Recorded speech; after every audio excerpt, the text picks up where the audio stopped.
NATO was built to protect the West and defend its power. But in trying to hold its ground, they may have helped create something even bigger. This is how NATO accidentally helped China become so powerful. To understand this, we have to go back to the 20th century. China wasn't powerful then. For over a century, foreign empires had seized land and dictated terms at gunpoint. The Opium Wars and invasions left deep scars. China had once seen itself as the center of civilization. Then came 1949. Mao Zedong declared the founding of the People's Republic of China. He said the Chinese people had stood up. But standing up didn't mean being strong yet.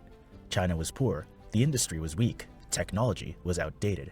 It had to rebuild almost everything from scratch. And at the same time, a new alliance was forming in Europe. In 1949, the North Atlantic Treaty Organization was created. Its goal was simply to stop the spread of Soviet power. NATO was designed to unite Western countries under one military shield. It was focused on Europe and the Atlantic world. China wasn't the main target, but it was part of the global Cold War story. During the early Cold War, China aligned with the Soviet Union. The Korean War broke out in 1950. China fought against US-led forces. Tensions were high. The world felt divided into two camps. NATO strengthened its military presence.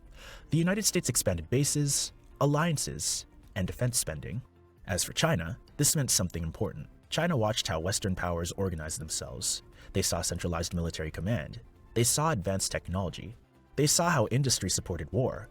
And they learned. China's early leaders understood that power in the modern world came from factories, steel, oil, and weapons.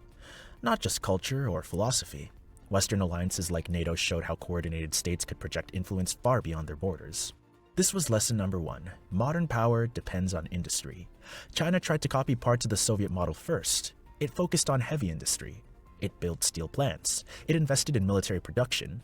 Some efforts failed badly, especially during the Great Leap Forward. But the goal was always to never be weak again. Then, something unexpected happened. In the 1970s, the United States and China began to talk. The Soviet Union had become the bigger threat to both sides. NATO was still focused mainly on Europe and the Soviet bloc. China started to engage with the West economically. Western companies began investing in China. Factories opened. Technology transferred. Some believed it would even make China more democratic over time. China used that access carefully, allowing foreign companies in, but under rules.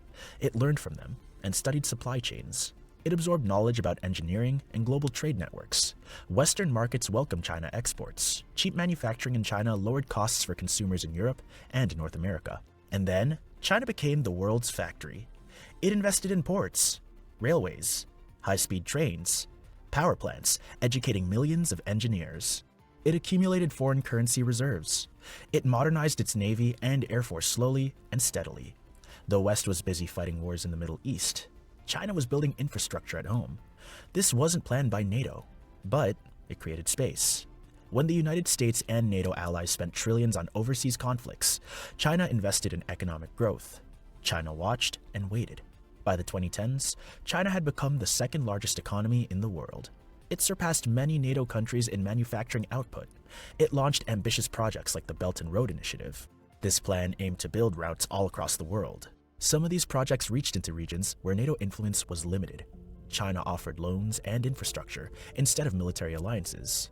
Countries that once relied mostly on Western investment now had another option, but would they stop there? Not at all. China also learned from NATO's organizational structure. It strengthened its own centralized state system. Decision-making became more focused. The Communist Party maintained tight control. Stability and sovereignty became core priorities. The memory of foreign domination still mattered deeply. Chinese leaders often referred to the century of humiliation. That history shaped policy. Territorial integrity became non-negotiable. Taiwan, Tibet, Xinjiang, and the South China Sea were not just strategic points. They were symbols of unity.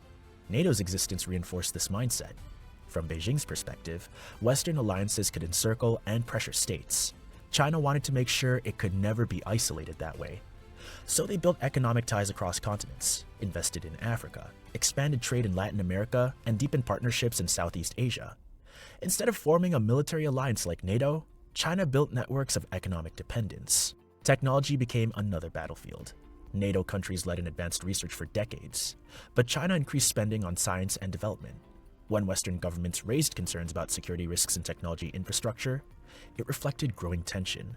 The world was no longer unipolar. Some historians argue that pressure creates strength. When a nation feels surrounded, it tightens internally.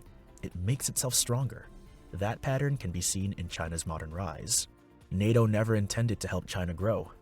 Its focus was on defending Europe and later addressing global security threats. But by concentrating energy in certain regions, it indirectly allowed China to rise with less interference during key decades. Globalization also played a role. NATO countries promoted free trade and open markets. They encouraged global supply chains. China entered the World Trade Organization in 2001. Access to global markets accelerated its growth dramatically. Western leaders believed integration would reshape China. Instead, China reshaped global trade. This created a feedback loop. Economic strength funded military modernization, while military modernization protected economic interests. Infrastructure investments extended influence, which in turn increased access to resources and markets. All of this happened while NATO countries debated budgets and political priorities. Today, China fields the world's largest military by personnel with a navy that is rapidly expanding. It's central to global manufacturing, deeply embedded in international trade networks. None of this happened overnight. It happened step by step, over decades. NATO's actions were not only the reason for China's rise. China's own reforms under Deng Xiaoping were critical. Domestic discipline and long-term planning mattered. Cultural resilience played a role, but the international environment shaped the path. When Western alliances expanded and focused elsewhere, China found room to grow. When Western markets opened, China entered. When NATO emphasized military solutions, China emphasized economic ones. And history often works like this. One side makes a move to protect itself. Another side adapts and grows stronger in response. No one sets out to create a rival, but competition evolves. Today, NATO views China as a strategic challenge. It speaks about supply chain security, technological competition, and global influence. China views NATO as part of a Western system that once dominated the world and still seeks to shape global rules. Both sides carry history in their decisions. Understanding the story doesn't mean choosing sides. It means seeing how actions connect. The past shapes the present. Policies made for one purpose can lead to unexpected outcomes. NATO was meant to contain threats, but in the shifting world of the Cold War and beyond, its focus and strategies created space. Space for China to industrialize, space to learn and modernize without direct confrontation for decades. And China used that space wisely. Today, the global balance of power looks different than it did in 1949. The world is more multipolar. Economic networks are intertwined. Military alliances remain strong. But new centers of influence have emerged. History rarely moves in straight lines. Sometimes, attempts to secure dominance plant the seeds of competition. And that is how NATO, without meaning to, helped China become so powerful. If you found this perspective interesting, there's so much more to explore about modern geopolitics and how history shapes today's world. Thank you for watching.